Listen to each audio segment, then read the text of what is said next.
نحمده ونصلي على رسوله الكريم اما بعد فاعوذ بالله من الشيطان الرجيم بسم الله الرحمن الرحيم رب اشرح لي صدري ويسر لي امري واحلل عقدة من لساني يفقهوا قولي۔ آج ہم انشاءاللہ علم کی فضیلت کے بارے میں پڑھیں گے۔ آغاز کریں گے ہم سورۃ العلق سے، جو قرآن مجید کی سب سے پہلی سورت ہے، جس میں سب سے پہلا حکم جو ملا وہ پڑھنے سے متعلق تھا، اقرأ۔ تو آئیے پہلے سورت کی تلاوت سنتے ہیں، اس کے بعد پھر آگے چلیں گے۔ اللہ سبحانہ و تعالیٰ کا ارشاد ہے، اقرأ بسم ربک الذی خلق، پڑھیے اپنے رب کے نام سے جس نے پیدا کیا۔ خلق الانسان من علق، اس نے انسان کو ایک جمے ہوئے خون سے پیدا کیا۔ اقرأ، پڑھیے، وربک الاکرم، اور آپ کا رب سب سے زیادہ کرم والا ہے۔ الذی علم بالقلم، وہ جس نے قلم کے ساتھ سکھایا، تعلیم دی۔ علم الانسان ما لم یعلم، اس نے انسان کو وہ سکھایا جو وہ نہیں جانتا تھا، اس کو معلوم ہی نہیں تھا۔ تو گویا علم کا سورس، علم کی بنیاد اور علم کا نقطہ آغاز خود خالق کی طرف سے ہے، جس نے انسان کو پیدا کیا۔ اسی نے انسان کو پڑھنا لکھنا سکھایا۔ یہ نعمت اسی کی طرف سے انسان کو ملی، اور اس نعمت کا اندازہ آپ اس سے لگائیے کہ رسول اللہ صلی اللہ علیہ وسلم پر جو آخری نبی ہیں، جو سب سے پہلی تعلیم اتری وہ پڑھنے سے متعلق تھی، کیونکہ قرآن مجید کی یہ آیات سب سے پہلے نازل ہوئی۔ یہ وہ اولین رحمت ہے جس کے ساتھ اللہ سبحانہ وتعالیٰ نے اپنے بندوں پر رحم کیا۔ یہ وہ اولین نعمت ہے جس سے اللہ نے اپنے بندوں پر انعام کیا، اور اس میں واضح طور پر بتا دیا گیا کہ انسان کی عزت اور شرف علم سے ہے۔ اور یہاں پر اللہ سبحانہ وتعالیٰ کی جو صفت بیان ہوئی وہ ہے الاکرم، جو بہت زیادہ کرم کرنے والا ہے، بہت معزز ہے۔ تو جو شخص علم حاصل کرے گا اور جتنا زیادہ کرے گا، اس کا مقام اتنا ہی زیادہ اللہ سبحانہ وتعالیٰ کی نگاہ میں بڑھتا چلا جائے گا۔ اور یہ بھی اللہ سبحانہ وتعالیٰ کا انسان پر بہت بڑا فضل اور کرم ہے کہ اس نے اسے وہ سکھایا جس کا اسے علم نہ تھا، اور اسی علم کے ساتھ اس نے انسان کو شرف بخشا، عزت بخشی۔ یہی وہ چیز ہے جس کے ذریعے آدم کو فرشتوں سے ممتاز کیا گیا، اعلیٰ مقام دیا گیا، فرشتوں کے ذریعے ان کو سجدہ کروایا گیا۔ رسول اللہ صلی اللہ علیہ وسلم پر جب وحی نازل ہونا شروع ہوئی تو باقاعدہ فرشتے کے سامنے آنے سے پہلے وحی کی ابتدا نیند میں سچے خوابوں کے ذریعے ہوئی۔ ام المومنین عائشہ رضی اللہ تعالی عنہا فرماتی ہیں کہ آپ خواب میں جو کچھ دیکھتے وہ صبح کی روشنی کی طرح صحیح اور سچا ثابت ہوتا، یعنی رات کو ایک چیز دیکھتے خواب میں اور صبح بالکل ویسا ہی سین نظر آتا ہے۔ ان خوابوں کے بعد آپ تنہائی پسند ہو گئے۔ آپ سوچئے کہ آپ نے بھی ایکسپیرینس کیا ہوگا کہ اگر آپ کو کبھی کوئی ایسا خواب آ جائے جو چیز آپ نے رات کو دیکھی ہو، دن کو وہ ویسی کی ویسی ہی ہو جائے، تو آپ کے دل پر اس کا کتنا گہرا اثر پڑتا ہے۔ تو نبی صلی اللہ علیہ وسلم بھی پھر تنہائی پسند ہو گئے، آپ کا دل پھر دنیا میں نہیں لگتا تھا۔ تو آپ نے غار حرا میں خلوت نشینی اختیار کی، یعنی اکیلے وہاں جا کر غور و فکر کیا کرتے تھے۔ اس بارے میں آتا ہے کہ آپ تہنس فرماتے۔ تہنس کا مطلب یہ ہے کہ اکیلے میں جا کر عبادت کرتے، کئی رات اپنے گھر والوں کے پاس واپس جائے بغیر عبادت میں مشغول رہتے، اور یہ آپ پر رسالت کے آنے سے پہلے کا واقعہ ہے۔ وہ اپنے ساتھ کچھ کھانے پینے کا سامان لے جاتے، توشہ لے جاتے، وہیں رہتے، پھر جب وہ توشہ ختم ہو جاتا تو واپس حضرت خدیجہ کے پاس آتے اور اتنا ہی توشہ پھر ساتھ لے جاتے، پھر وہاں جا کر تنہا ہو جاتے، یہاں تک کہ ایک روز آپ غار حرا میں تھے کہ یکا یک آپ کے پاس حق آ گیا. ایک فرشتے نے آپ کے پاس آ کر کہا اقرا، پڑھو. آپ نے کہا میں پڑھنا نہیں جانتا. آپ فرماتے ہیں کہ فرشتے نے مجھے پکڑ کر اتنے زور سے بھینچا کہ مجھے سخت تکلیف پہنچی. پھر مجھے چھوڑ کر کہا کہ اقرا، پڑھو. میں نے پھر وہی جواب دیا کہ میں انا بقاری، میں پڑھا ہوا نہیں ہوں، یعنی مجھے پڑھنا نہیں آتا. ظاہر ہے آپ صلی اللہ علیہ وسلم مکہ میں پیدا ہوئے تھے جہاں پڑھنے لکھنے کا رواج نہیں تھا. آپ فرماتے ہیں کہ اس فرشتے نے مجھے دوسری مرتبہ نہایت ہی زور سے بھینچا کہ مجھے سخت تکلیف پہنچی. پھر اس نے کہا کہ پڑھو. میں نے کہا میں پڑھا ہوا نہیں ہوں. فرشتے نے مجھے تیسری بار پکڑا اور پھر بھینچا، پھر مجھے چھوڑ دیا اور کہنے لگا اقرأ بسم ربک الذی خلق، خلق الانسان من علق، اقرأ وربک الاکرم الذی علم بالقلم، علم الانسان ما لم یعلم. یہ پہلی 5 آیات تھی اس سورت کی جو فرشتے نے آپ کے سامنے پڑھی، جس کا معنی ہے کہ اپنے رب کے نام سے پڑھو جس نے پیدا کیا، انسان کو خون کی پٹکی سے بنایا. پڑھیے، آپ کا رب بڑی ہی مہربانیاں کرنے والا ہے. اور پھر نبی صلی اللہ علیہ وسلم ان آیات کو پڑھنے لگ گئے، اور ان آیات کو لے کر جب جبریل علیہ السلام واپس چلے گئے تو آپ اسی حال میں غار حرا سے واپس آئے، اس حال میں کہ آپ کا دل اس انوکھے واقعے سے کانپ رہا تھا، آپ کا پورا جسم شور کر رہا تھا. اور پھر کچھ عرصے تک وحی کی آمد کا سلسلہ بند ہو گیا. صرف یہی پہلی 5 آیات جس میں پڑھنے اور لکھنے کی تاکید تھی، اور بس. آپ کو یاد ہوگا کہ موسیٰ علیہ السلام کو جب تورات دی گئی تو اس سے پہلے انہیں کہاں بلایا گیا تھا؟ کہاں پر دی گئی تھی تورات؟ کوہ طور پر، یعنی پہاڑ کی چوٹی پر. اور وہاں وہ بھی 40 رات تک رہے تھے، 40 days. اور وہاں کھانے پینے کا کچھ سامان نہیں تھا، جو کچھ وہاں میسر تھا جنگل میں جیسے ہوتا ہے یا پہاڑ کے اوپر جو بھی ہوتے ہیں چھوٹی موٹی چیزیں، بس اسی پر گزارا کیا. ایک طویل روزہ رکھا. تو علم حاصل کرنے کے لیے انسان کو کچھ آرام طلب چیزیں چھوڑنی پڑتی ہیں، کچھ قربانیاں دینی پڑتی ہیں، خاموشی اور یکسوئی اختیار کرنی پڑتی ہے، غور و فکر کرنا پڑتا ہے، اور کچھ تکلیفوں سے گزرنا پڑتا ہے.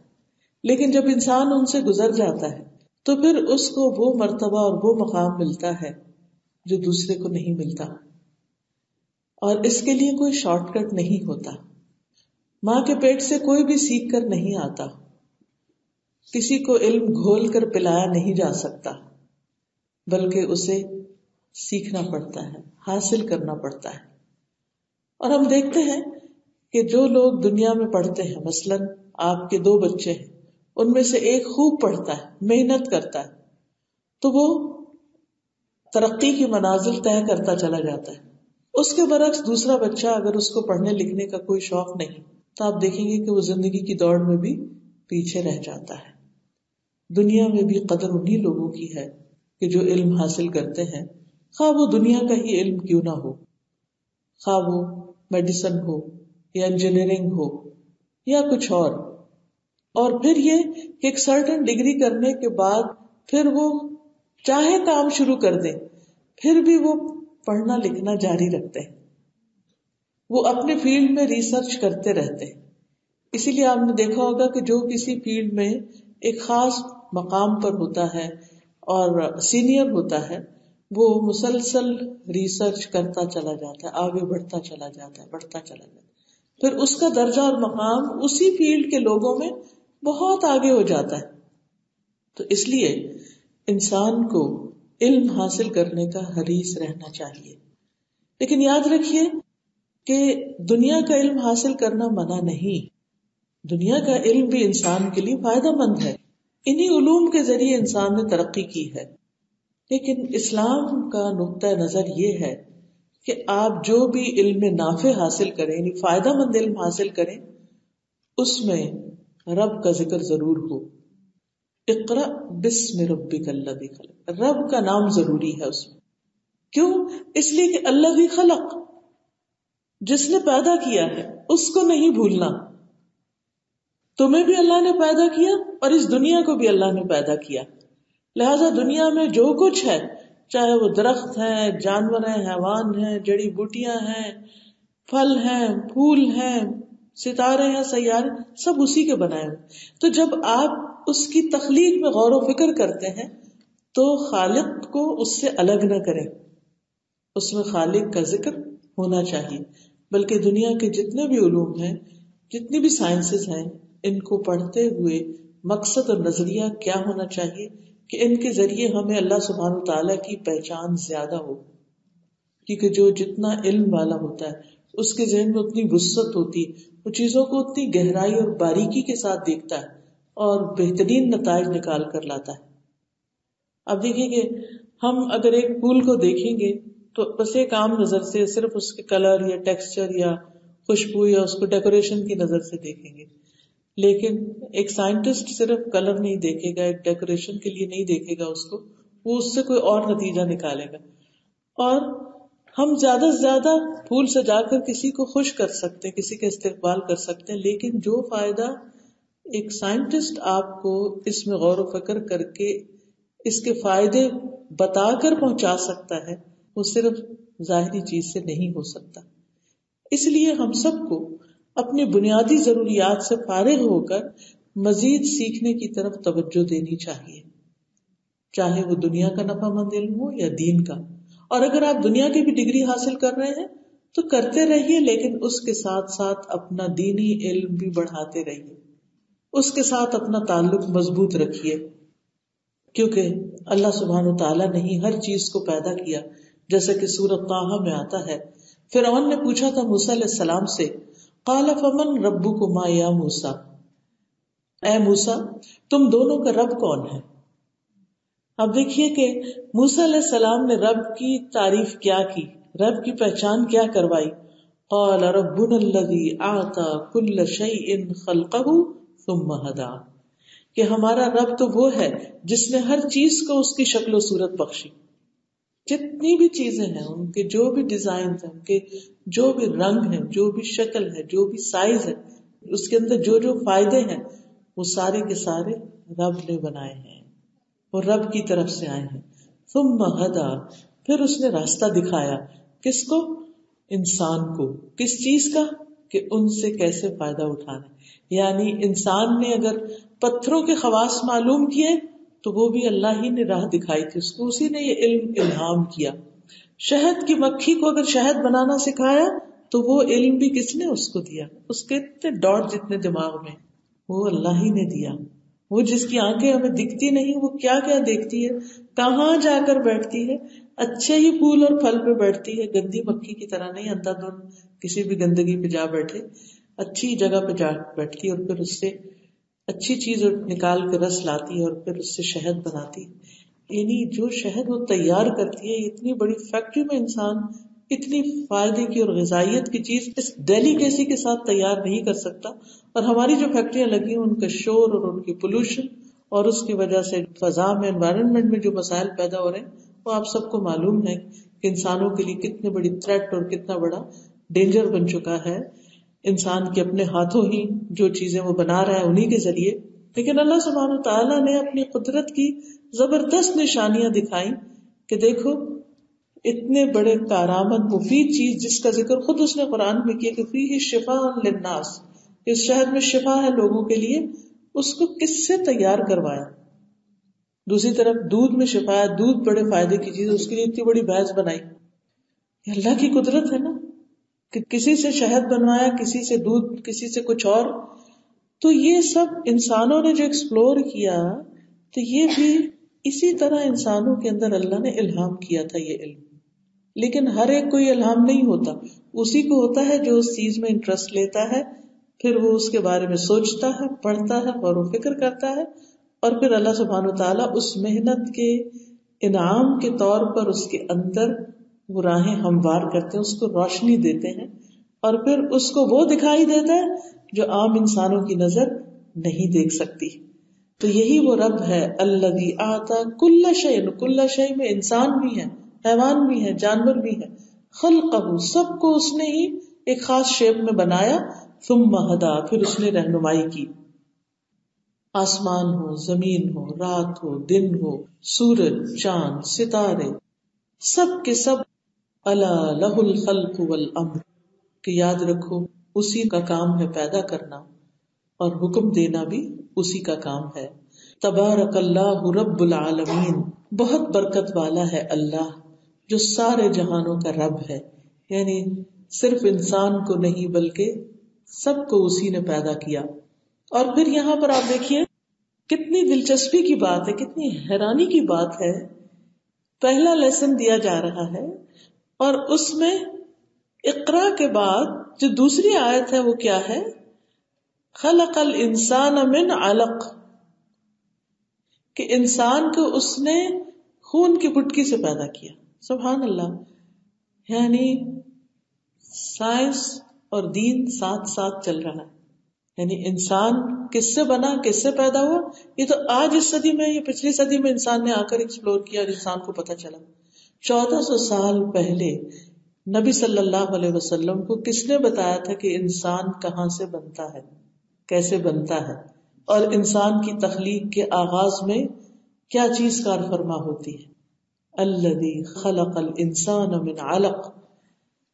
اور پھر آپ دیکھیے کہ نہ صرف یہ کہ علق کا ذکر کر دیا گیا بلکہ دوسری جگہوں پر پھر اس کی مزید تفصیل بھی بتائی گئی کہ کس طرح نطفہ علقہ میں بدلتا ہے، علقہ مضغہ میں بدلتا ہے، مضغہ عظام بنتے ہیں اور عظام جو ہے ان پر پھر گوشت چڑھایا جاتا ہے، پھر انسان پورے کا پورا بن کر ماں کے پیٹ میں تیار ہو کر باہر آتا ہے. یہ سب کچھ کرنے والا کون ہے؟ اور اس کی جو سٹیجز بتائیں، اس کی مزید وضاحت حدیث میں بتائی. یہ سب کچھ یہ علم اللہ نے دیا. علم الانسان ما لم یعلم. انسان کو نہیں علم تھا، انسان کو نہیں پتا تھا، ہمیں خود نہیں پتا تھا کہ ہم کہاں سے ہو کر آ رہے ہیں. تو اس لیے یہ یاد رکھیے کہ ہمارے دین میں دین کا علم اور دنیا کا علم دونوں کو حاصل کرنے کی فضیلت ہے، کیونکہ پہلی وحی میں ہی دونوں کا ذکر کر دیا گیا تھا. اور انسان کی تخلیق تو بہرحال اللہ کی ایک بہت بڑی نشانی ہے. قرآن مجید میں اللہ تعالیٰ فرماتے ہیں وَفِي أَنفُسِكُمْ أَفَلَا تُبْصِرُونَ، تمہارے نفسوں کے اندر نشانی ہے، کیا تم نہیں دیکھتے؟ یعنی مطلب یہ ہے کہ دیکھو، غور کرو. اور پھر کائنات میں بھی نشانیاں ہیں. اور پھر اس کے بعد فرمایا اقرا، دوبارہ تاکید، اقرا وربک الاکرم الذی علم بالقلم. یہاں پر آپ دیکھیے ہدایت کی بات نہیں کی گئی، تعلیم کی بات کی گئی ہے، علم کی اہمیت بتائی جا رہی ہے. یعنی تخلیق کے بعد پہلی چیز علم حاصل کرنا، اور پھر قلم، اور پھر علم الانسان ما لم یعلم. کیونکہ اگر یہاں پر ہدایت کی بات ہوتی تو ہدایت تو اللہ سبحانہ وتعالیٰ نے انسانوں کو بھی دی ہے اور جانوروں کو بھی دی ہے ان کی ضرورت کے مطابق. لیکن یہاں انسان کے لیے علم حاصل کرنے کی بات ہے. اب دیکھیے جانور جتنے بھی کام کر رہے ہیں نا، ان کو علم حاصل نہیں کرنا پڑتا. ایک بلی کو اپنا کام کرنے کے لیے کوئی علم حاصل نہیں کرنا کہ بچوں کو کیسے پالنا ہے، پیدا کیسے کرنا ہے، اور پیدائش کے بعد ان کو کس طرح چاٹنا ہے اور چاٹ کے سب کچھ صاف کرنا ہے. آپ کو حیرانی ہوگی کہ بلی جب بچے ڈیلیور کرتی ہے، یعنی جب وہ باہر نکلتی ہے تو کچھ بھی گندگی نہیں ہوتی وہاں پر، ایک بلڈ کا ڈراپ تک نہیں ہوتا. اور ایک انسان کے بچے کی پیدائش کے لیے آپ نے دیکھا ہوگا کہ پورا عملہ وہاں کھڑا ہوتا ہے اور کتنے لوگ اس میں مصروف ہوتے ہیں اور کیا کیا انتظامات کیے جاتے ہیں، اور اس کے لیے انسان نے کتنا کچھ پڑھا سیکھا اور پھر جا کر انسان کے لیے کچھ سہولت پیدا ہوئی. لیکن باقی مخلوق کو اللہ تعالیٰ نے پورا پروگرام کر کے بھیج دیا کہ تمہیں کیا کیا کرنا. انہیں تعلیم کی ضرورت نہیں، انسان کو تعلیم کی ضرورت ہے. اور جانور اور انسان میں فرق ہی علم کی وجہ سے آتا ہے. آپ اپنی حیوانیت سے اتنا ہی اوپر اٹھتے چلے جاتے ہیں جب آپ دین اور دنیا دونوں کا علم حاصل کرتے چلے جاتے ہیں. کیونکہ اللہ نے انسان کو عقل دی، برین دیا، اب اسے اس کو استعمال کرنا ہے. اللہ نے راہیں دکھا دی ہیں لیکن سیکھنا اس کو خود ہوگا. اور پھر قلم کا ذکر کر دیا، علم محفوظ بھی کرو. یہ نہیں کہ وہ سارا تمہارے دماغ کی چپ میں محفوظ ہو جائے گا، نہیں، تمہیں خود لکھنا پڑے گا، سیکھنا پڑے گا اور اس کو محفوظ کرنا پڑے گا، اپنے لیے بھی اور آنے والی جنریشنز کے لیے بھی. اور اس کو صدقہ جاریہ پھر بتایا. اور پھر آپ دیکھیے کہ قرآن مجید جو تھا نبی صلی اللہ علیہ وسلم پر جیسے جیسے اترتا تھا آپ اس کو لکھواتے جاتے تھے. اس وقت بھی قرآن کو محفوظ کرنے کے لیے قلم کا استعمال کیا گیا. الذی علم بالقلم. یہ بھی یاد رہے اس موقع پر کہ اللہ سبحانہ وتعالیٰ نے سب سے پہلے قلم کو پیدا کیا تھا اور اسے حکم دیا تھا کہ مستقبل میں ہونے والی تمام چیزوں کو لکھ دو، اور اس نے لکھ دیا. عبادہ بن صامت نے اپنے بیٹے سے کہا کہ میں نے رسول اللہ صلی اللہ علیہ وسلم کو فرماتے ہوئے سنا، پہلی چیز جو اللہ نے پیدا کی وہ قلم ہے. پھر اس سے فرمایا کہ لکھو. اس نے کہا ہے میرے رب میں کیا لکھوں؟ یعنی قلم کو اللہ نے بولنا سکھا دی. اللہ نے فرمایا ہر چیز کی تقدیر لکھو یہاں تک کہ قیامت قائم ہو جائے، یعنی آخر تک جو کچھ ہونے والا سب لکھ ڈالو. وہ اصل میں اللہ کا علم تھا جو کہ کامل علم ہے، اور پھر وہ علم لکھا ہوا بھی ہے، اور وہ اللہ تعالیٰ کے پاس پہلے سے محفوظ ہے، اور اللہ کو سب اول و آخر پتا ہے کہ کیا ہونے والا ہے. قرآن مجید میں قلم کی قسم بھی کھائی گئی، نون والقلم وما یسطرون. نون قسم ہے قلم کی اور اس کی جو وہ لکھتے ہیں. اب آپ دیکھیے اس کی بھی قسم کھائی گئی جو وہ لکھتے ہیں، کیونکہ اللہ کو پتا تھا نا کہ ایک وقت آئے گا کہ لوگ قلم کے علاوہ اور طریقوں سے بھی لکھیں گے، تو ہر وہ چیز جو لکھی گئی اس کی بھی قسم کھائی گئی. وما یسطرون، اور اس سے مراد الہامی کتابوں کا بھی لکھا جانا ہے. فرشتے بھی قلم استعمال کرتے ہیں، یعنی ہمارے اعمال نامے لکھنے کے لیے. رسول اللہ صلی اللہ علیہ وسلم نے فرمایا بائیں طرف والا فرشتہ 6 گھڑیاں مسلمان خطاکار یا گناہگار بندے سے قلم اٹھائے رکھتا ہے، یعنی جب وہ کوئی گناہ کرتا ہے تو قلم روک کے رکھتا ہے، اگر وہ شرمندہ ہو جائے فوراً اور توبہ کر لے تو قلم رکھ دیتا ہے، لکھتا نہیں، ورنہ ایک گناہ لکھ لیتا ہے. تو اس حدیث میں واضح طور پر قلم کا لفظ آیا ہے کہ یہ فرشتے قلم استعمال کرتے ہیں. اب آپ دیکھیے قلم کی اقسام ہوتی ہیں، ہمیں یہ نہیں پتا کہ وہ قلم کس قسم کا ہے. آپ دیکھیے کہ اب تو اتنی ورائٹی ہوگی ہے قلموں میں، اور پینسل اور رنگ ان کے، اور اس میں گلٹر بھی، اور کیا کچھ کلرنگ کے لیے بھی ملٹی پرپز استعمال ہوتے ہیں جو بھی قلم ہے. تو بہرحال نبی صلی اللہ علیہ وسلم نے قلم کے بارے میں فرمایا کہ قید العلم بالکتاب، کہ علم کو لکھ کر محفوظ کرو، یعنی قلم کے ساتھ اسے لکھ لو اور لکھ کر اسے اپنے لیے جمع رکھو. اور کتاب کا لفظی معنی بھی جمع کرنا ہوتا ہے، یعنی جمع کی ہوئی چیز. تو کتبہ کا مطلب ویسے تو ہوتا ہے نا ٹو رائٹ، لیکن کتبہ کا معنی لٹرل میننگ ہوتا ہے چیزوں کو اکٹھا کرنا، جمع کرنا. تو جب ہم لکھتے ہیں تو حروف کو اکٹھا کر دیتے ہیں، علم کو اکٹھا کر دیتے ہیں، معلومات کو ایک جگہ جمع کر دیتے ہیں. تو یہ اللہ سبحانہ تعالیٰ کا ہم سب پر بہت بڑا احسان ہے کہ اس نے انسان کو علم سکھایا. علم الانسان ما لم یعلم، وہ جو وہ جانتا نہیں تھا، اور اس کے لیے اسے کچھ وسائل عطا کیے. اور وہ کیا ہے؟ آنکھ، کان، دل. ان کے ذریعے علم حاصل کرنے کا راستہ آسان کر دیا. اب دیکھیے کہ جو لوگ آنکھوں کے بغیر سیکھتے ہیں، ہاتھوں کے بریل کے ذریعے پڑھ کے، ان کے لیے کتنی مشقت ہوتی. ہم ایک نظر میں ایک ٹائم پر کیا کچھ نہیں دیکھ لیتے، صرف وہ لفظ نہیں دیکھتے، اس کے آس پاس کی بھی سب چیزیں ہمارے سامنے ہوتی ہیں. وہ ایک دلچسپ عمل ہوتا ہے. پھر کانوں کے ساتھ انسان سنتا ہے اور اس سے سیکھتا ہے. تو اللہ سبحانہ تعالیٰ نے انسان کو قرآن کی تعلیم بھی اسی طرح دی. جبریل امین کے ذریعے وہ آتے تھے، بولتے تھے، آپ سنتے تھے، یاد کر لیتے تھے، پھر آگے اس کو لکھوا دیتے تھے. تو قلم ایک طرح سے ہمارے لیے، ہمارے بعد ایک امبیسڈر ہے ہمارا، جو ہمارا پیغام دوسروں تک جا پہنچاتا ہے. یعنی ہم اس کو لکھ کے چھوڑ دیتے ہیں اور پھر خود کہیں اور چلے جاتے ہیں، اور وہ لکھی ہوئی چیز آگے پہنچ جاتی. تو یہ ایک دلچسپ چیز ہے. تو بہرحال انسان کو اگر حیوان سے اوپر اٹھنا ہے، اینیمل سے اوپر جانا ہے، تو پھر صرف کھانے پینے کی فکر کافی نہیں ہوگی، بلکہ اپنے دماغ کو استعمال کرنا ضروری ہے، اور وہ چیزیں جاننا جو وہ نہیں جانتا، خصوصاً دین کے معاملے میں. دنیا کے علوم میں بھی بہت وسعت ہے، ہر انسان ہر علم حاصل نہیں کر سکتا. بہت کم لوگ ہوتے ہیں کہ جو ایک فیلڈ میں ماہر ہو، پھر دوسرے میں، پھر تیسرے میں، ورنہ عموماً انسانوں کی ایکسپرٹیز کسی ایک فیلڈ میں ہوتی ہے.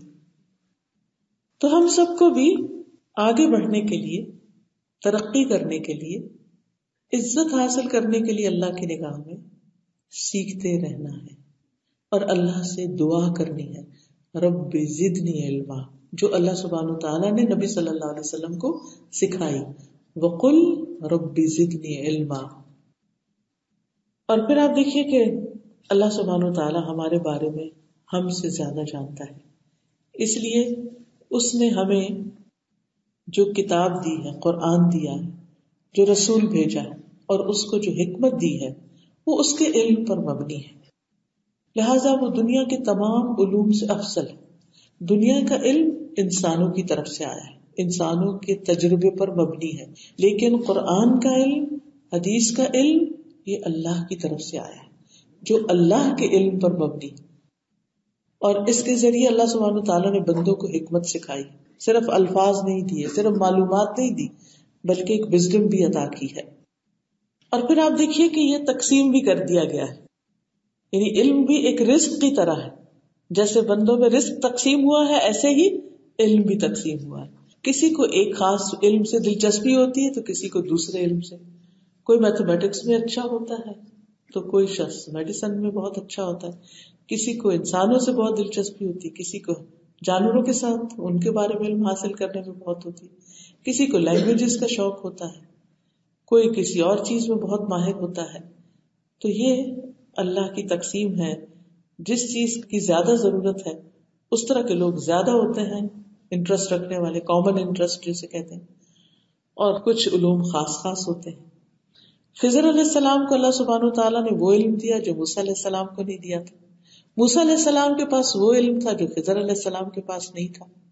اسی لیے جب ایک مرتبہ موسیٰ علیہ السلام سے کسی نے مجمع میں سوال کیا کہ دنیا میں سب سے بڑا عالم کون ہے، تو انہوں نے کہا کہ میں، تو اس پر اللہ سبحانہ تعالیٰ نے ان کو خضر علیہ السلام کے پاس بھیجا، کیونکہ یہ کہنا درست نہیں کسی کے لیے بھی کہ کوئی کہے کہ میں سب سے زیادہ جانتا ہوں یا میرے پاس کسی بھی چیز کا پرفیکٹ نالج نہیں۔ قرآن مجید میں آتا ہے وَفَوْقَ كُلِّ ذِي عِلْمٍ عَلِيمٍ، ہر علم والے کے اوپر ایک اور علم والا ہے۔ اسی لیے دیکھتے ہیں ہم کہ جب موسیٰ علیہ السلام خضر علیہ السلام کے پاس پہنچے ایک لمبا سفر طے کر کے، تو وہاں پر دونوں ایک کشتی میں سوار ہوئے، تو اس موقع پر ایک چڑیا نے اپنی چونچ سے دریا کا کچھ پانی لیا، تو خضر علیہ السلام نے فرمایا اللہ کی قسم میرا اور آپ کا علم اللہ کے مقابلے میں اس سے زیادہ نہیں جو چڑیا کی چونچ میں ہے۔ حالانکہ موسیٰ علیہ السلام کے پاس تورات کا علم تھا جو اور کسی کے پاس نہیں تھا، یعنی بہت بڑے عالم تھے وہ بھی۔ خضر علیہ السلام اپنے فیلڈ کے بڑے ماہر تھے، نے کہا کہ ان کے پاس دنیا کا، ان کے پاس دین کا علم، یہ سب اللہ کے علم کے مقابلے میں اس قطرے کے برابر بھی نہیں۔ اور ویسے بھی آیت الکرسی میں ہم سب پڑھتے ہیں وَلَا يُحِيطُونَ بِشَيْءٍ مِّنْ عِلْمِهِ إِلَّا بِمَا شَاءَ، کہ وہ اس کے علم میں سے کسی چیز کا احاطہ نہیں کر سکتے مگر جتنا وہ چاہے۔ وَسِعَ كُرْسِيُّهُ السَّمَاوَاتِ وَالْأَرْضِ، اس کی کرسی آسمان و زمین پہ چھائی ہوئی ہے اور اسے ان دونوں کی حفاظت تھکاتی نہیں۔ وَهُوَ الْعَلِيُّ الْعَظِيمُ، اور وہی سب سے بلند، سب سے بڑا ہے۔ قرآن مجید سے ہمیں یہ بھی پتہ چلتا ہے کہ اللہ سبحانہ وتعالیٰ ہر چیز کے بارے میں جانتا ہے، جبکہ ہمارا علم اتنا نہیں ہے۔ سورۃ طلاق میں آتا ہے آیت 12 میں وَأَنَّ اللَّهَ قَدْ أَحَاطَ بِكُلِّ شَيْءٍ عِلْمًا، تاکہ تم جان لو کہ بے شک اللہ ہر چیز پر خوب قدرت رکھنے والا ہے، اور یہ کہ اللہ نے ہر چیز کو علم سے گھیر رکھا ہے۔ اب دیکھیے کہ ہم میں سے ہر انسان کے اندر ایک سمندر ہے خیالات کا، جس میں ہم ہر وقت ڈبکیاں کھاتے رہتے ہیں، کبھی تیر رہے ہوتے ہیں اور کبھی گم ہو جاتے ہیں اس میں۔ ہر انسان کا الگ ہے، یعنی اس وقت اس کمرے میں جتنے بھی لوگ بیٹھے ہوئے ان میں سے ہر ایک کی سوچ اور طرح ہے۔ ہم ایک بات سن رہے ہیں لیکن ہر ایک اس پر مختلف طرح ریفلیکٹ کر رہا ہے، وہ اپنے ماضی کے علم کے ساتھ اس کو کنیکٹ کر رہا ہے۔ کسی کو کسی لفظ سے کوئی بات یاد آ جاتی، کوئی اور کہانی، کوئی قصہ، معلوم نہیں کیا، کتنی وسعت ہے صرف ان لوگوں کے علم میں جو اس جگہ بیٹھے ہوئے۔ اللہ سبحانہ تعالیٰ کو ہر ایک کے بارے میں پتا کون کیا سوچ رہا ہے، وہ سب جانتا ہے، میرا آپ تو نہیں جانتے۔ ہمارے ساتھ جو شخص بیٹھا ہے ہمیں تو اس کو بھی نہیں پتا وہ اس وقت کیا سوچ رہا ہے۔ ہر انسان کا راز الگ ہے، لیکن اللہ کے سامنے کسی کا کوئی راز ہے ہی نہیں، کسی کا کوئی سیکرٹ ہی نہیں، وہ سب کچھ جانتا ہے. اور پھر وَعِندَهُ مَفَاتِحُ الْغَيْبِ لَا يَعْلَمُهَا إِلَّا هُوَ، اس کے پاس غیب کے خزانوں کی کنجیاں ہیں، یعنی اللہ کے سوا انہیں کوئی نہیں جانتا. وہ جانتا ہے جو کچھ خشکی اور سمندر میں ہے، کوئی پتا نہیں گرتا مگر وہ اسے جانتا ہے، اور زمین کے اندھیروں میں کوئی دانہ نہیں، نہ کوئی تر نہ خشک مگر ایک واضح کتاب میں ہے. یعنی اللہ کا علم یہ لکھا ہوا بھی ہے. تو یہ اللہ کی رحمت ہے کہ اس نے انسان کو علم جیسی دولت دی، یہ اس کی بہت بڑی رحمت ہے. اور خصوصاً قرآن جیسی دولت. الرحمن علم القرآن خلق الانسان علمہ البیان، اس بے حد رحم فرمانے والے نے قرآن سکھایا ہے. اس نے انسان کو پیدا کیا اور اس سے بات کرنا سکھایا، بولنا سکھایا، کیونکہ علم بول کر آگے ٹرانسفر کیا جاتا ہے، لکھ کر اور اس کے بعد بول کر. تو اللہ سبحانہ وتعالیٰ نے آنکھیں دی، کان دیے، دل دیا، زبان دی، تاکہ ہم سیکھ سکیں، پوچھ سکیں، سوال کر سکیں اور اس کا جواب پا سکیں. تو آپ دیکھیے کہ یہ اللہ تعالیٰ کی بہت بڑی رحمت ہے. جتنا بھی شکر ادا کریں کم ہے کہ اس نے پیغمبر بھی بھیجے، رسول اللہ صلی اللہ علیہ وسلم کو بھیجا، کتاب بھیجی، نازل کی، اسے محفوظ کیا، آپ کی سیرت کو محفوظ کیا، آپ کے صحابہ کی سیرت محفوظ ہوئی، اور پھر جو حکمت آپ نے لوگوں میں بانٹی وہ محفوظ ہوئی، اور پھر وہ ٹرانسفر ہوتے ہوتے ہوتے آج ہم تک آ پہنچی. اور اگر ہم تکلیف نہ اٹھائیں اور نہ سیکھیں، جاننے کی کوشش نہ کریں، تو پھر ہم اپنے لیے خود فیصلہ کر سکتے کہ ہم اپنی آخرت میں کیا چاہتے ہیں، ہمیشہ ہمیشہ کے گھر میں کیا چاہتے ہیں. علم ایک کی طرح ہوتا ہے جو اگر خزانے والی الماری کو لگ جائے اور وہ کھل جائے تو ڈھیروں ڈھیر مال آپ کو حاصل ہو سکتا ہے. اور اگر وہ کنجی کھوئی ہوئی ہے تو چاہے آپ کے بالکل ساتھ آپ کی ہاتھ کی رینج میں ہیرے جواہرات پڑے، آپ کو کچھ نہیں ملے گا اس میں سے، کیونکہ آپ کے پاس وہ چابی نہیں. تو علم جو ہے یہ ہیرے جواہرات سے بھی زیادہ قیمتی ہے، لیکن ہمارا شوق اس کو پانے اور حاصل کرنے کے لیے بہت کم ہے. ہم طرح طرح کی مصروفیات کا بہانہ کر دیتے ہیں اور سیکھنے کے لیے وقت نہیں نکالتے. خصوصاً ہم خواتین تو یہ سمجھتے ہیں کہ بس شادی تک ہی سیکھنا ہوتا ہے، شادی ہو جائے تو پھر تو اپنا گھر ہوتا ہے، بچے ہوتے ہیں، کھانا پینا، بچے پالنا، اور بس. نہیں، ہمیں تو یہ سکھایا گیا کہ مرتے دم تک علم حاصل کرتے رہو، پنگوڑے سے لے کر لحد تک، یعنی آخری دموں تک بھی. اور اس کا آغاز آدم علیہ السلام کی تخلیق سے ہی ہو گیا تھا، جب آدم علیہ السلام کو پیدا کیا تھا. وَعَلَّمَ آدَمَ الْأَسْمَاءَ كُلَّهَا، اللہ تعالیٰ نے آدم علیہ السلام کو سارے کے سارے نام سکھا دیے تھے. اور پہلا لفظ جو اللہ تعالیٰ نے آدم علیہ السلام کو سکھایا جب ان میں روح پھونکی گئی، تو حدیث میں آتا ہے کہ جب آدم میں اللہ تعالیٰ نے روح پھونکی اور روح جب ان کے سر تک پہنچی تو انہوں نے چھینک ماری اور کہا الحمدللہ رب العالمین. تو اللہ تعالیٰ نے فرمایا یرحمک اللہ، اللہ تجھ پر رحم کرے. تو سب سے پہلا لفظ جو آدم علیہ السلام نے بولا الحمدللہ. اور ویسے بھی شکر گزار ہونا اللہ تعالیٰ کو بہت پسند ہے. قرآن مجید کا آغاز بھی کس سے ہو رہا ہے؟ کہاں سے ہوتا ہے قرآن مجید کا آغاز؟ الحمدللہ سے. الحمدللہ میزان کو بھر دیتا ہے. تو اس لیے جتنا انسان کے پاس علم ہوتا ہے اتنا ہی اس کے اندر روشنی آتی ہے. اس روشنی میں انسان اللہ کی نعمتوں کو دیکھنے لگ جاتا ہے، اور جب نعمتیں نظر آتی ہیں تو انسان خوش ہو جاتا ہے، اور پھر اس کے اندر الحمدللہ اللہ کا شکر پیدا ہو جاتا ہے اور اس کی زبان الحمدللہ کہتی رہتی ہے. تو بہرحال آدم علیہ السلام کو پھر اللہ سبحانہ تعالیٰ نے ہر چیز کے نام سکھائے اور پھر امتحان بھی لیا. شروع سے ہی امتحان. ہم پڑھنا تو چاہتے ہیں، امتحان نہیں دینا چاہتے، اپنے علم کو ٹیسٹ نہیں کرنا چاہتے، کسی کو سنانا نہیں چاہتے، لکھنا نہیں چاہتے. ہم کہتے ہیں بس زبانی کچھ باتیں پتہ چل جائیں اور انجوائے کریں اور پھر اس کان سے سن کے اس سے اڑا کے بس ختم کر دیں. نہیں، آدم کا امتحان کہاں ہوا تھا؟ فرشتوں کے سامنے ہوا تھا. انہوں نے سب نام بتا دی. جیسے ہوتا ہے نا بچے کو بےچارا آتا ہے مونٹیسری میں اسکول میں پہلے ہی دن ٹیسٹ ہے بھائی، آغاز ہی ٹیسٹ سے ہوتا ہے. اچھا یہ شیپ بتاؤ کیا ہے، یہ کلر بتاؤ، یہ چیز بتاؤ، وہ بتاؤ. اس سے بچے کو ٹیسٹ کرتے ہیں اور پھر کہتے ہیں ہاں یہ پڑھنے کے قابل ہے، لے آؤ. اب لے لیتے ہیں اس کو. تو آدم علیہ السلام سے بھی چیزوں کے نام پوچھے گئے، تو وہی جو اللہ تعالیٰ نے ان کو سکھائے تھے اور انہوں نے پھر سیکھ کے یاد رکھے. اور پھر جب ٹیسٹ ہوا تو نام سارے بتا دیے. فَلَمَّا أَنبَأَهُم بِأَسْمَائِهِمْ، جب ان کو وہ سارے کے سارے نام بتا دیے، قَالَ أَلَمْ أَقُل لَّكُمْ إِنِّي أَعْلَمُ مَا لَا تَعْلَمُونَ. اللہ سبحانہ وتعالیٰ نے کیا فرمایا، کیا میں نے کہا تھا نا کہ أَلَمْ أَقُل لَّكُمْ إِنِّي أَعْلَمُ غَيْبَ السَّمَاوَاتِ وَالْأَرْضِ وَأَعْلَمُ مَا تُبْدُونَ وَمَا كُنتُمْ تَكْتُمُونَ، کہ میں نے تم سے کہا نہیں تھا کہ بے شک میں آسمان اور زمین کی سب چھپی ہوئی چیزوں کو جانتا ہوں، اور میں جانتا ہوں جو کچھ تم ظاہر کرتے ہو، جو تم چھپاتے نہیں، جو تمہارے دلوں میں وہ بھی مجھے پتا ہے. پھر اسی طرح آدم علیہ السلام نے جب روح ڈال دی گئی تو اس کے بعد اللہ تعالیٰ نے ان کو فرشتوں کے پاس بھی بھیجا تھا سیکھنے کے لیے. اگرچہ ان کا علم فرشتوں سے زیادہ تھا لیکن پھر بھی مزید سیکھنے کے لیے بھیجا. اللہ سبحانہ تعالیٰ نے آدم علیہ السلام کو جو پیدا کی تو ان کا قد 60 ہاتھ تھا، بہت اونچے، میں بھی اس ہال کی چھت سے بھی اونچے. اور پھر فرمایا کہ جاؤ ملائکہ کو سلام کرو.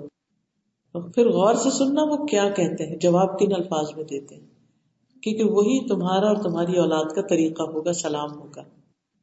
آدم علیہ السلام گئے اور السلام علیکم کہا، انہوں نے جواب دیا السلام علیکم ورحمۃ اللہ، انہوں نے رحمۃ اللہ کا اضافہ کر دیا. اب آپ دیکھیے آدم علیہ السلام کو صرف نام نہیں سکھا دیے گئے تو مینرز بھی سکھائے گئے تھے.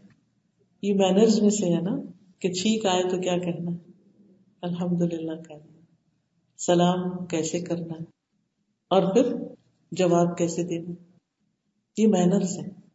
تو ہمارا دین جو ہے اس میں صرف سائنس پڑھ لینا، صرف ایکسپیریمنٹس کرتے رہنا کسی لیب میں کھڑے ہو کر، اور انسانوں سے بیزار ہو جانا، اور نہ کسی سے سلام، نہ دعا، نہ کلام، نہ کچھ، یہ طریقہ درست نہیں. ہمارا دین کیا کہتا ہے، اقرأ بسم ربک الذی خلق، پڑھو. اللہ ہی نے چیزیں بنائی، آدم کو سب نام کن چیزوں کے، دنیا کی چیزوں کے نام. جب وہ سب سکھا دیے تو پھر اب کیا کرو، اب رب کا نام لو اس میں. پھر اس کے بعد ہم دیکھتے ہیں کہ انبیاء علیہ السلام کی جو صفات ہیں ان میں بھی خاص طور پر ان کے علم کا ذکر آتا ہے.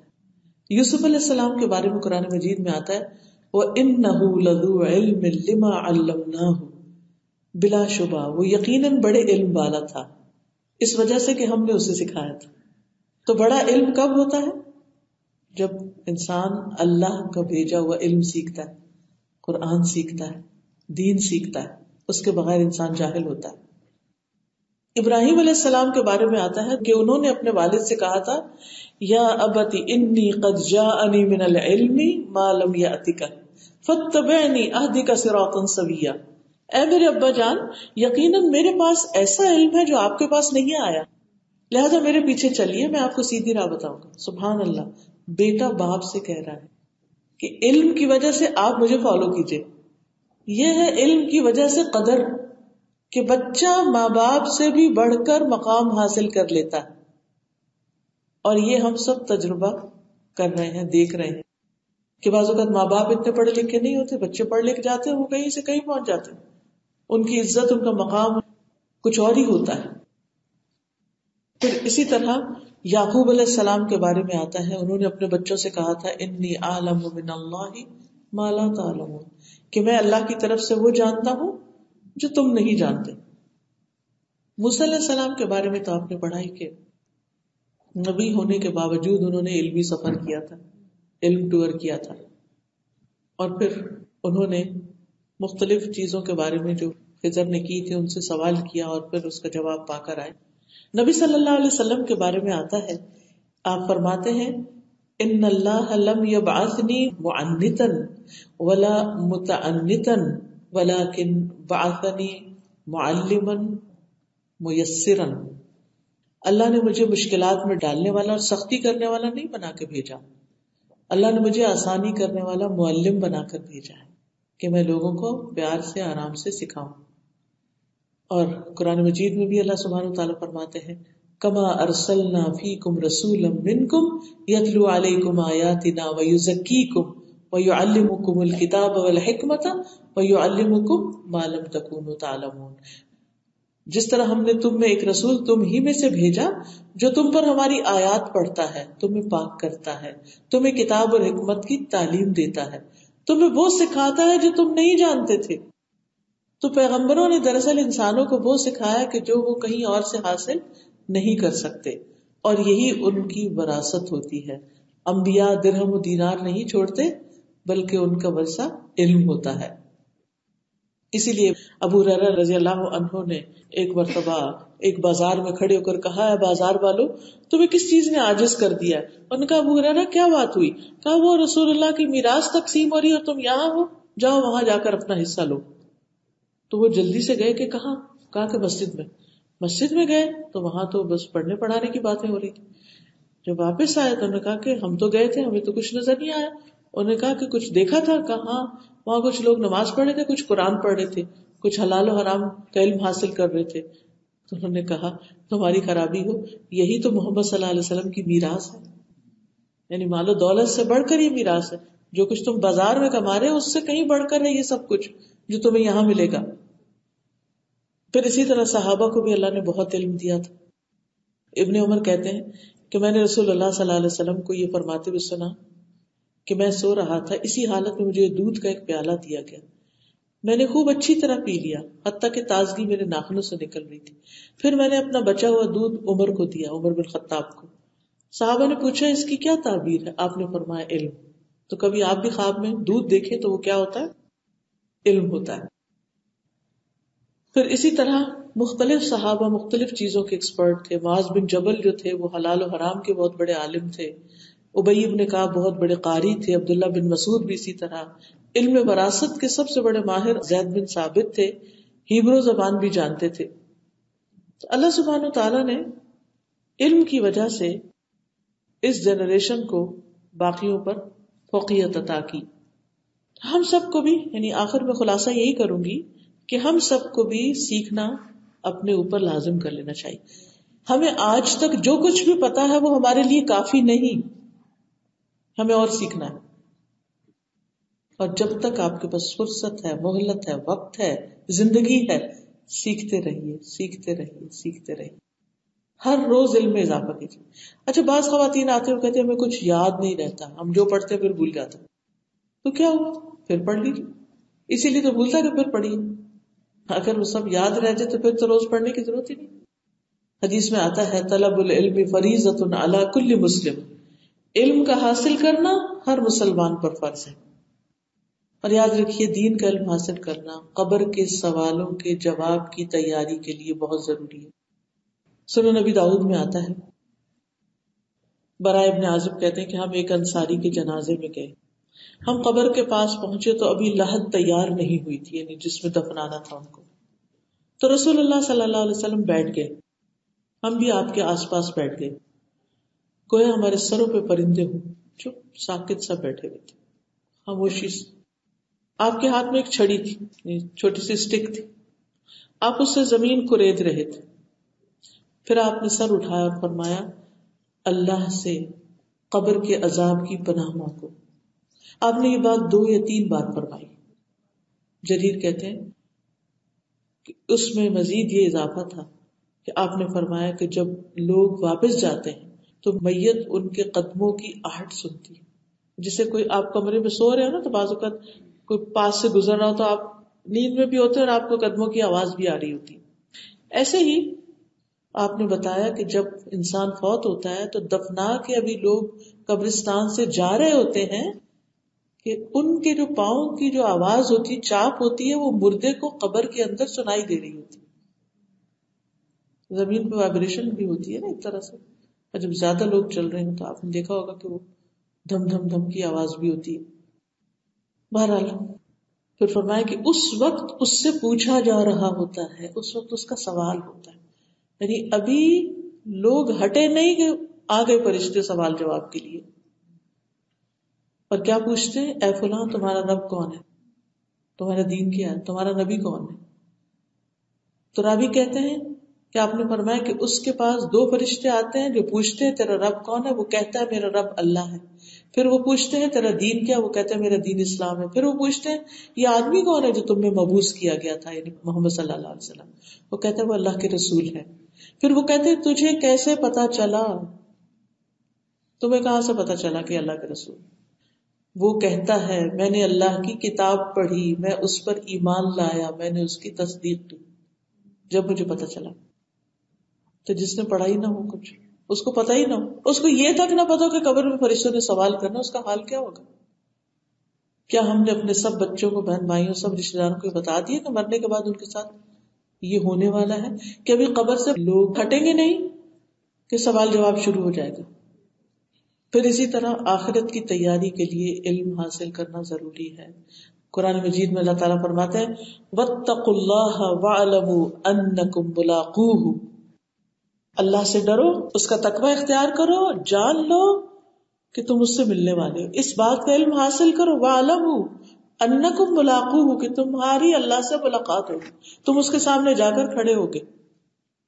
یہ بات ہر ایک کو پتا ہونی چاہیے.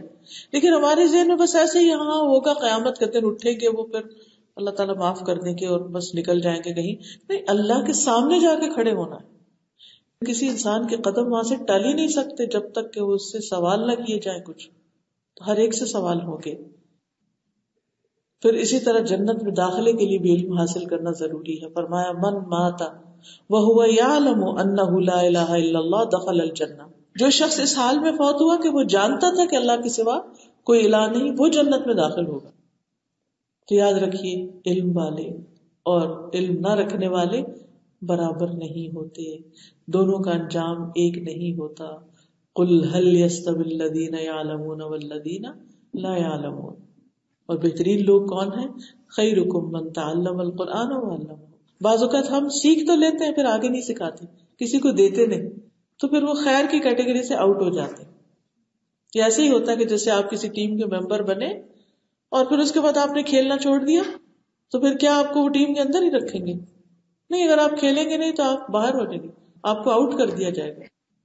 تو دنیا کی سب سے بہترین چیزیں، بہترین دولت کیا ہے؟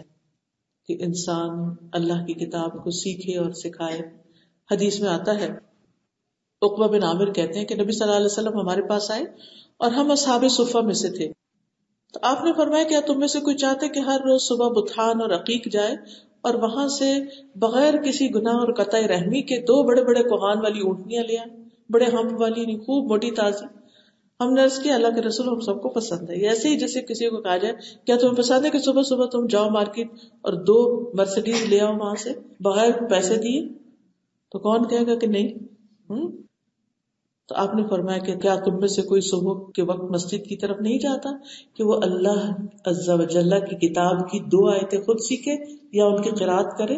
یہ اس کے لیے، یعنی کسی کو پڑھ کے سنائے، یہ اس کے لیے 2 اونٹنیوں سے زیادہ بہتر ہے. اور جو 3 کرے وہ 3 سے بہتر، جو 4 سے بہتر. اب دیکھیے کہ ہم سب جن کے پاس علم ہے اپنے دن کا ایک حصہ کم از کم ایک آیت سکھانے کے لیے تو نکال ہی سکتے. اور اب تو ضروری بھی نہیں ہوتا کہ انسان کہیں جائے یا آئے، ہر ایک کے ہاتھ میں اسمارٹ فونز ہیں، وہ انہی کے ذریعے سیکھ اور سکھا سکتا ہے. صرف ضرورت ہے کچھ پلان کرنے کی، ایسے لوگوں سے جڑنے کی کہ جو یا آپ کو سکھائیں یا آپ کسی اور کو سکھائیں جن کے پاس علم نہیں. اور مسجد جا کر سیکھنا سکھانا تو ویسے ہی بہت افضل ہے. رسول اللہ صلی اللہ علیہ وسلم نے فرمایا علم کی فضیلت عبادت کی فضیلت سے بہتر ہے. یعنی نفل پڑھنا بھی اچھی بات ہے، لیکن اتنی دیر میں کوئی آیت یاد کر لینا وہ بھی بہت بڑے درجے کی نیکی ہے. عالم کو عابد پر اس طرح فضیلت ہے جیسے چاند کی ستاروں پر. اور جس کے ساتھ اللہ بھلائی کا ارادہ کرتا ہے یفقہہ فی الدین، اسے دین کی سمجھ دے دیتا ہے. اور جو علم کے لیے نکلتا ہے فرشتے اس کے لیے اپنے پر بچھاتے ہیں. آپ نے یہ بھی فرمایا جو لوگ اللہ کے گھروں میں سے کسی گھر میں اللہ کی کتاب کی تلاوت کرتے ہیں، اس کی آپس میں تعلیم میں مشغول ہوتے ہیں، ان پہ سکینت نازل ہوتی، رحمت انہیں ڈھانپ لیتی، فرشتے انہیں گھیر لیتے ہیں، اللہ ان کا ذکر اپنے پاس موجود فرشتوں میں کرتے ہیں. پھر علم والوں کے لیے سب دعائیں کرتے ہیں. یہ بات تو اتنی خوبصورت ہے کہ اس پر جتنا بھی رش کیا جائے کم ہے. آپ دیکھیے کہ ہم زیادہ زیادہ اپنے لیے کتنی دعائیں کرتے ہیں. تو سوچئے صبح سے لے کے اب تک آپ نے کتنی دعائیں کر لی اپنے لیے, رات تک کتنی کر لیں گے, کل صبح تک کتنی کر لیں گے. ایک لمٹ ہی ہوتی ہے. لیکن جو شخص دوسروں کو خیر سکھاتا ہے, بھلائی کی بات سکھاتا ہے, اس کے بارے میں حدیث میں آتا ہے یقیناً اللہ اور اس کے فرشتے اور تمام اہل زمین, یہاں تک کہ چونٹیاں اپنی سوراخ میں, مچھلیاں پانی میں, اس شخص کے لیے دعائے خیر کرتے ہیں. اللہ تعالیٰ رحمت بھیجتے ہیں جو لوگوں کو بھلائی کی باتیں سکھاتا ہے. کتنا بڑا مقام. ہم کیوں غافل, ہم کیوں اس کو چھوڑ کر حقیر دنیا کے پیچھے دوڑ رہے ہیں؟ اگر ہم سب اپنا فریضہ ادا کریں تو لوگوں کی بھی بھلائی ہو اور ہماری بھی بھلائی ہو. ایک اور حدیث میں آتا ہے, صحیح الجامع صغیر کی حدیث ہے, رسول اللہ صلی اللہ علیہ وسلم نے فرمایا علم والوں کے لیے تمام مخلوق بخشش کی دعا کرتی ہے, حتیٰ کہ سمندر کی مچھلیاں بھی اس کے لیے بخشش کی دعائیں کرتی ہیں. حدیث میں آتا ہے جو شخص علم کا راستہ اختیار کرے گا اللہ اس کے لیے جنت کا راستہ آسان فرما دے گا. ایک اور حدیث میں آتا ہے جو شخص صبح کے وقت اس لیے مسجد کی طرف نکلا کہ بھلائی سیکھے یا سکھائے تو اس کے لیے حج ادا کرنے کے مثل اجر ہے جس نے اپنا حج مکمل کر لیا. یعنی مسجد گیا تاکہ بھلائی سیکھے یا سکھائے, وہ ایسے ہے جیسے روز حج کر رہا ہے. تو اگر اس کے لیے ہمیں سفر بھی کرنا پڑے, کہیں جانا بھی پڑے, تو ہمیں سیکھنے کی ضرورت ہے. اور مرنے کے بعد تو اسی علم میں فائدہ دینا ہے, کیونکہ باقی عمل تو ختم ہو جاتے ہیں. لیکن جو علم آپ سیکھ جاتے ہیں, سکھا جاتے ہیں, وہ بعد میں بھی صدقہ جاریہ بنتا ہے. یا نیک اولاد جس کو آپ کچھ سکھاتے ہیں, تمیز, تعلیم, ادب, قرآن, سنت, اور وہ اس پہ عمل کرتے ہیں, تو وہ بھی آپ کے لیے صدقہ جاریہ بنتے ہیں, جو پھر آپ کے لیے دعائیں کرتے ہیں سوچ سمجھ کے. تو علم مرنے کے بعد صدقہ جاریہ بن جاتا ہے, جو قیامت کے دن درجات کی بلندی کا ذریعہ بنے گا. والذین اوتوا العلم درجات. اس کے برعکس جو جانتے نہیں ان کی مذمت کی گئی. قرآن مجید میں آتا ہے وَلَئِن سَأَلْتَهُم مَّنْ خَلَقَ السَّمَاوَاتِ وَالْأَرْضَ لَيَقُولُنَّ اللَّهُ قُلِ الْحَمْدُ لِلَّهِ بَلْ أَكْثَرُهُمْ لَا يَعْلَمُونَ. اگر آپ ان سے پوچھیں کہ آسمان و زمین کو کس نے پیدا کیا تو ضرور کہیں گے اللہ نے. کہہ دو سب تعریف اللہ کے لیے, لیکن ان کے اکثر علم نہیں رکھتے کہ تعریف اللہ ہی کے لیے. تو آپ خود سوچئے کہ جن کو علم نہیں وہ الحمدللہ بھی نہیں کہتے, وہ چھوٹی چھوٹی باتوں پر پریشان ہو کر اللہ کو ناراض کر بیٹھتے ہیں, اللہ کا ذکر ہی نہیں کرتے. پھر علم کی سمجھ نہ ہونا منافقت کی علامت ہے. رسول اللہ صلی اللہ علیہ وسلم نے فرمایا 2 خصلتیں ایسی ہیں کہ جو منافق میں کبھی جمع نہیں ہو سکتی, اچھا اخلاق اور دین کی سمجھ. منافق بد اخلاق بھی ہوتا ہے اور دین کی سمجھ سے عاری ہوتا ہے. پھر جو علم نہیں رکھتے ان کے دلوں پہ اللہ مہر لگا دیتا ہے. کذالک یطبع اللہ علی قلوب الذین لا یعلمون. جب انسان علم نہیں رکھتا تو خود بھی گمراہ ہوتا ہے, اوروں کو بھی کرتا ہے. پھر اس وجہ سے آپس میں لڑائیاں جھگڑے بھی ہوتے, اختلاف بھی ہوتے. پھر قبر میں جواب نہیں آ پائیں گے, سوالوں میں مشکل ہوگی. تو فرشتہ کہے گا تم نے عقل سے کام لیا نہ انبیاء کی پیروی کی. پھر اس کے دونوں کانوں کے درمیان لوہے کے ہتھوڑے سے ضرب لگائی جائے گی کہ وہ چیخ اٹھے گا. تو اللہ سبحانہ وتعالیٰ سے دعا ہے کہ وہ ہم سب کو اس برے انجام سے بچائے اور ہمارے اندر علم حاصل کرنے کا شوق پیدا کر دے. وآخر دعوانا ان الحمد للہ رب العالمین. سبحان اللہ والحمد للہ ولا الہ الا اللہ واللہ اکبر ولا حول ولا قوة الا باللہ العلی العظیم. اللہم صل علی محمد وعلی آل محمد کما صلیت علی ابراہیم وعلی آل ابراہیم انک حمید مجید. اللہم بارک علی محمد وعلی آل محمد کما بارکت علی ابراہیم وعلی آل ابراہیم انک حمید مجید. رب زدنی علما رب زدنی علما رب زدنی علما. اللہم انی اسألک علما نافعا ورزقا طیبا وعملا متقبلا. اللہم انی اعوذ بک من علم لا ينفع ونفس لا تشبع وقلب لا يخشع ودعوة لا يستجاب لها رب اعوذ بك ان اسألك ما ليس لي به علم والا تغفر لي وترحمني اكن من الخاسرين اللهم فقهنا في الدين اللهم فقهنا في الدين اللهم فقهنا في الدين یا حی یا قیوم برحمتک استغیث. یا رب العالمین ہمیں ہماری نسلوں کو قیامت تک دین کے علم سے سرفراز کرنا اور اس کی محبت عطا کر دینا. یا اللہ پاک ہم نے جو کچھ پڑھا اور سمجھا ہے ہمیں اس پر عمل کرنے والا بنا، اور جو ہم نہیں جان سکے تو ہمیں سکھا. یا حی یا قیوم برحمتک استغیث لا الہ الا انت سبحانک انی کنت من الظالمین. اللہ ہمارے اس تمام حالات کی اصلاح فرما دے، ہمارے بچوں اور نسلوں کو ہدایت بنا. یا رب العالمین ہمیں تمام بیماریوں سے شفا عطا فرما. یا اللہ پاک تو ہمیں ہر طرح کے صغیرہ کبیرہ گناہوں سے بچا لے. اللہ ہماری ساری تکلیفیں، دکھ اور پریشانیاں دور فرما دے. یا رب العالمین تو ہم سب کو شرک سے بچا. یا رب العالمین تو ہم سب کو برے انجام سے بچا. ہمیں قبر کے سوالوں کے جواب قبر میں عطا کر دینا. ربنا تقبل منا. یا اللہ جتنی بہنیں آئی ہیں ان کا آنا قبول فرما. انہوں نے اس راستے میں جو تکلیف اٹھائی ہے اس پر ان کے لیے بہترین اجر لکھ دے. یا رب العالمین تو ہماری قبروں کو روشن کر دینا. یا ارحم الراحمین ہمیں جہنم کے عذاب سے بچانا. یا اللہ ہماری نسلوں کو ایمان پر قائم رکھنا. یا رب العالمین تو ہمیں دنیا اور آخرت کی بھلائیاں نصیب فرمانا، ہمیں بہترین اخلاق عطا فرمانا. ربنا تقبل منا انک انت السمیع العلیم وتب علینا انک انت التواب الرحیم. وصلی اللہ تعالی علی خیر خلقہ محمد وعلی آلہ واصحابہ واہل بیتہ اجمعین برحمتک یا ارحم الراحمین. الہی آمین. سبحانک اللہم وبحمدک اشہد ان لا الہ الا انت استغفرک واتوب الیک. السلام علیکم ورحمۃ اللہ وبرکاتہ.